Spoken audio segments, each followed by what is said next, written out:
Hermanos, Dios les bendiga. Busquemos en nuestras Biblias en 2 de Tesalonicenses, capítulo 1, versículo 11.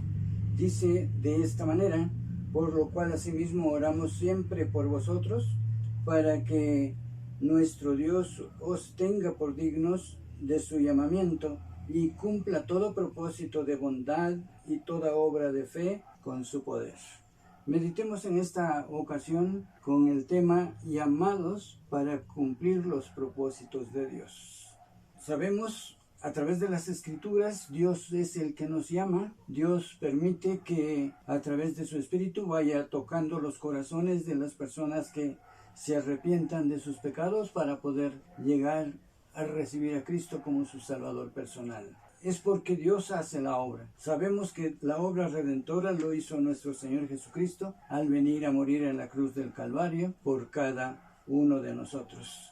Pero Dios nos sigue enseñando. El apóstol Pablo dice aquí a la iglesia de Tesalónica que él sigue orando para que Dios os tenga por dignos de cumplir su propósito en bondad, en obra de fe, en su poder. Nosotros, al ser llamados por Dios, tenemos una enseñanza clara de que Dios quiere que nosotros seamos para Él. Eso es lo que nos enseña la palabra de Dios. Dios quiere cumplir su propósito en cada uno de nosotros al ser llamados sus hijos, a ser llamados a pertenecer a su familia. Por esa razón, nosotros debemos estar atentos a las enseñanzas de la palabra de Dios para que Dios cumpla su propósito en cada uno de nosotros.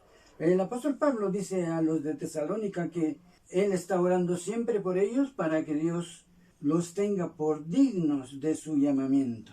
Por esa razón es de que cada uno de nosotros tiene realmente ese llamado de Dios para poder entender que Dios quiere que nosotros le obedezcamos, que nosotros le sigamos de cerca, que nosotros siempre estemos decididos, dispuestos para aprender cada día más de su palabra. Todo esto de los propósitos de Dios lo tenemos escritos aquí en su palabra. Y aquí en el texto encontramos que Dios cumple, o Dios quiere que cumplamos su propósito, primero en bondad, porque Dios es un Dios amoroso, un Dios misericordioso.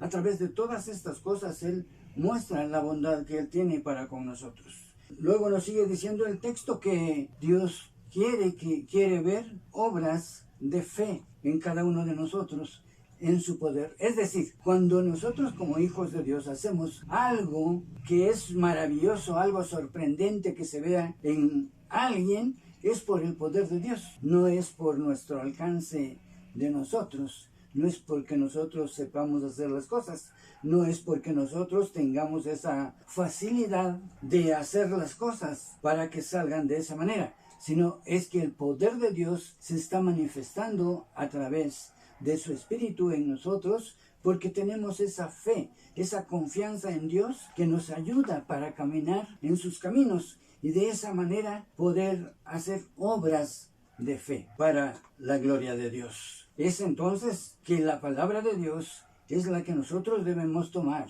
realmente de una manera permanente en nuestras vidas, que nosotros debemos siempre meditar en ellas, leerla, meditarla para que podamos así entender cuáles son los propósitos de Dios para cada uno de nosotros.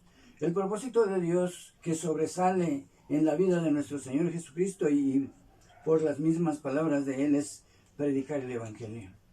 Predicar el Evangelio a toda persona. Dar nosotros un testimonio del poder de Dios. Que Dios realmente tiene poder para transformar las vidas. Y de esa manera nosotros podemos así manifestar el poder de Dios en nuestras vidas. Por esa razón, hermanos, nosotros debemos siempre estar confiando en nuestro Dios, a pesar de que estamos viviendo en esta situación de esta pandemia, pero nosotros debemos siempre y cada vez más estar más cerca de Dios, confiar en Él para que todo lo que nosotros hagamos que sea dirigido por Dios. Y de esa manera nosotros estamos cumpliendo los propósitos divinos de Dios en nuestras vidas para la honra y la gloria de nuestro Señor Jesucristo.